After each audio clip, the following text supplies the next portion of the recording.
Hello students, हम Indian polity को study कर रहे थे और इसमें हम 9th चैप्टर को पढ़ रहे थे और हमारा इस लेक्चर का टॉपिक है features of the fundamental duties. Student, अपने इस लेक्चर में हम पढ़ेंगे कि जो हमारे कॉन्स्टिट्यूशन के जो पार्ट 4A में और साथ ही जो है हमारे कॉन्स्टिट्यूशन का जो आर्टिकल 51A है उसमें जो भी 11 फंडामेंटल ड्यूटीज़ दी गई हैं जिनको कि 42nd constitutional amendment act of 1976 के थ्रू हमारे कॉन्स्टिट्यूशन में ऐड किया गया था। इन 11 फंडामेंटल ड्यूटीज़ के क्या क्या फ़ीचर्स हैं, इनके क्या क्या कैरेक्टरिस्टिक्स हैं, इनको हम अपने इस लेक्चर में समझेंगे। स्टूडेंट, इसमें सबसे पहले ये बताया गया है कि जो हमारी फंडामेंटल ड्यूटीज़ हैं उसमें से कुछ तो मॉरल ड्यूटीज़ हैं और कुछ ड्यूटीज़ क्या हैं, सिविक नेचर की हैं। स्टूडेंट, जो मॉरल ड्यूटीज़ हैं उनमें कौन सी फंडामेंटल ड्यूटीज़ आती हैं, जैसे कि हमने पढ़ा था cherishing noble ideals of freedom struggle. ऐसे आइडियल्स जो कि क्या हैं, फ्रीडम स्ट्रगल के लिए जो किए गए थे, जो महान आइडियाज़ थे उनको चेरिश करना, ठीक है, उनको इनकरेज करना, ये क्या कहलाते हैं, ये हमारी मॉरल ड्यूटी बनती है। जो कि क्या थे, ऐसे महान आदर्श थे जिनके थ्रू फ्रीडम स्ट्रगल करके क्या है आज हमको इंडिपेंडेंस दिलाई है। जिन भी क्या है, जो भी क्या थे, फ्रीडम फाइटर्स थे उन्होंने, तो उनके प्रति जो रिस्पेक्ट है, उनके प्रति जो रेस्पेक्ट की फीलिंग है वो क्या है, उनके प्रति जो ग्रैटिट्यूड शो करना है वो हमारी मॉरल फंडामेंटल ड्यूटी है। और स्टूडेंट, अगर सिविक ड्यूटी की बात की जाए तो उसमें आता है कि जैसे हमारा नेशनल फ्लैग है या फिर नेशनल एंथम है उसको रिस्पेक्ट देना, जो हमारा कॉन्स्टिट्यूशन है उसको रिस्पेक्ट देना, ठीक है, ये कहलाती है हमारी सिविक ड्यूटी। और जिसमें क्या आता है, नेशनल फ्लैग को रिस्पेक्ट देना, नेशनल एंथम को रिस्पेक्ट देना और साथ ही जो हमारी कंट्री का कॉन्स्टिट्यूशन है उसकी रिस्पेक्ट करना। और मॉरल ड्यूटी में क्या आता है, मॉरल ड्यूटी में आता है कि ऐसे नोबल आइडियाज़ जिनको कि हमारे फ्रीडम फाइटर्स ने दिया था और जिनके थ्रू उन्होंने हमारे देश को इंडिपेंडेंस प्रोवाइड कराई, तो उनके प्रति जो रिस्पेक्ट है, जो रिस्पेक्ट की फीलिंग है, उनके प्रति जो ग्रैटिट्यूड है वो क्या कहलाई, वो हमारी मॉरल ड्यूटी है। स्टूडेंट, इसमें दूसरा जो फीचर है फंडामेंटल ड्यूटीज़ का, जो दूसरा फंक्शन है उसमें बताया गया है कि जो ये फंडामेंटल ड्यूटीज़ हैं ये इसमें ऐसी चीज़ों को, ऐसी वैल्यूज़ को इंक्लूड किया गया है जो कि क्या हैं, हमारे इंडियन ट्रेडिशन का पार्ट है, ठीक है, जैसे कि क्या है, माइथोलॉजी है, जो कि रिलीजन से रिलेटेड क्या है, हमारी कुछ जो हमारे कस्टम्स हैं और जो हमारी प्रैक्टिसेस हैं उनको क्या है, हमारी फंडामेंटल ड्यूटीज़ में इंक्लूड किया गया है। स्टूडेंट, ऐसा इसीलिए किया गया है ताकि क्या हो सके, जो हमारा इंडियन वे ऑफ लाइफ है, जो हमारा भारतीय जो रहन सहन का तरीका है उसको क्या है, उसको फंडामेंटल ड्यूटीज़ के रूप में कोडिफाई कर दिया गया है, ताकि क्या है, हमारी आने वाली पीढ़ी भी जो हमारा एंशिएंट कल्चर है, जो हमारा ट्रेडिशन है उसको भी जान सके, ठीक है। इसीलिए उन्होंने क्या किया कि जो हमारी फंडामेंटल ड्यूटीज़ हैं उसमें कुछ हमारी ट्रेडिशनल वैल्यूज़ को, ट्रेडिशनल माइथोलॉजीज़ को, ट्रेडिशनल जो रिलीजन्स की कुछ प्रैक्टिसेस थी और जो कस्टम्स से उनको क्या किया है, कोडिफाई किया है, मींस उन पॉइंट्स को भी इसमें इंक्लूड किया गया है ताकि हमारा जो एंशिएंट कल्चर है वो क्या है, आगे भी जीवित बना रहे और आगे भी लोगों के लिए प्रेरणा का स्रोत बने।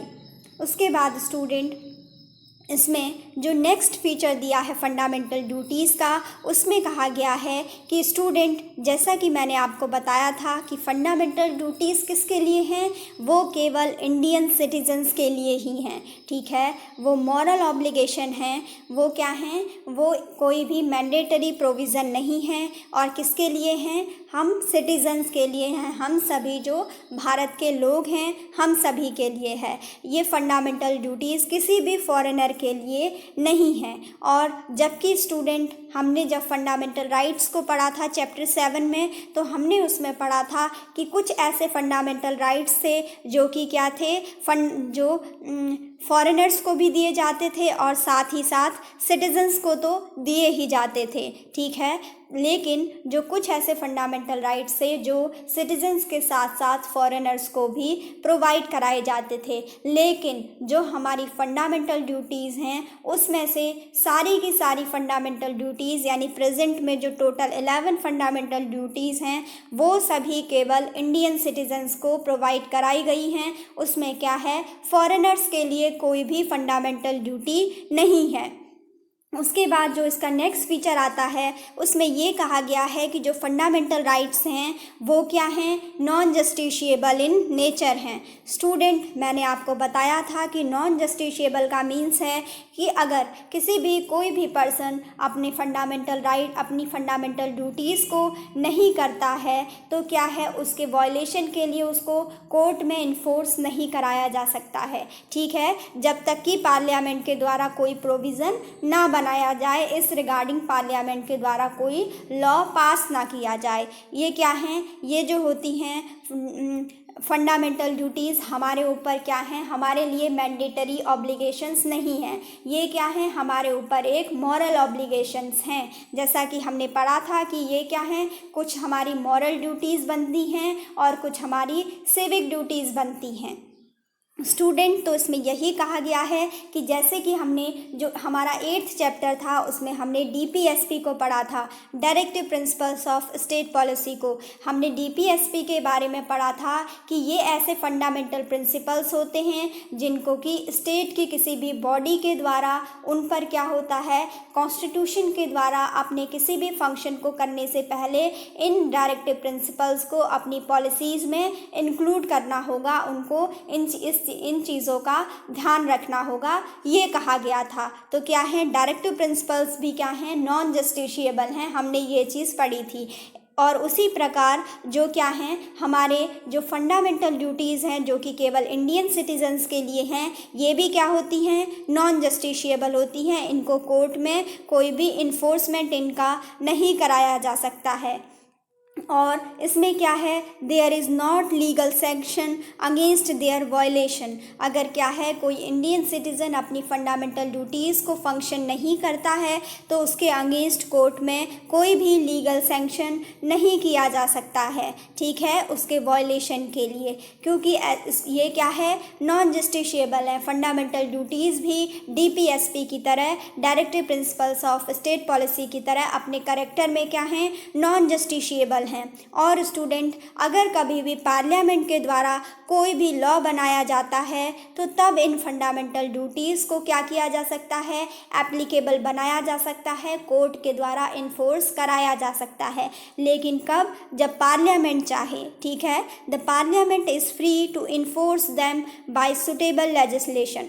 अगर क्या हो, पार्लियामेंट जब भी कोई सुटेबल, कोई योग्य लेजिस्लेशन बनाती है, कोई भी नियम कानूनों को बनाती है इन फंडामेंटल ड्यूटीज़ को इन्फोर्स कराने के लिए, तो तब ये क्या होंगे, इनको इन्फोर्स कराया जाएगा। तब क्या है, कोई भी इंडियन सिटीज़न उस कंडीशन में क्या होता है, कोर्ट के सामने इन्फोर्स होगा, क्योंकि लायबल होगा उस ड्यूटी के लिए, क्योंकि क्या है, उस पार्लियामेंट के द्वारा उस लॉ को, उसके लिए जो ये फंडामेंटल ड्यूटी है उसके एप्लीकेशन के लिए, उसके इन्फोर्समेंट के लिए पार्लियामेंट के द्वारा एक लेजिस्लेशन को पास कराया गया है। उस कंडीशन में क्या होगा, ये इन्फोर्सेबल होगा। लेकिन स्टूडेंट, और ये क्या होगा, मैंडेटरी होगा। लेकिन नॉर्मल कंडीशंस में जो फंडामेंटल ड्यूटीज़ हैं वो क्या होती हैं, वो नॉन जस्टिशिएबल होती हैं और हमारे लिए क्या होती हैं, मैंडेटरी नहीं होती हैं। अगर हम चाहें तो कर सकते हैं और ना चाहें तो हमारे ऊपर कोई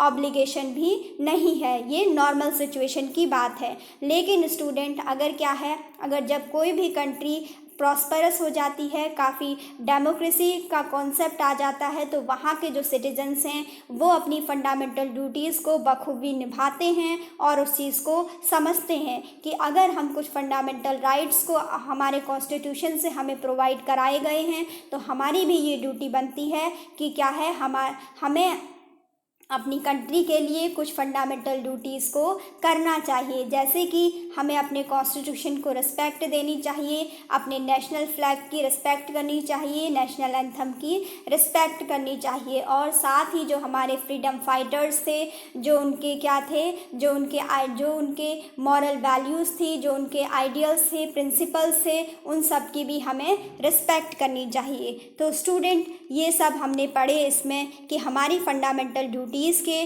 क्या क्या फीचर्स हैं, और यहाँ पे हमारा लेक्चर कंप्लीट होता है। आई होप आपको समझ में आया हो। Thanks for watching.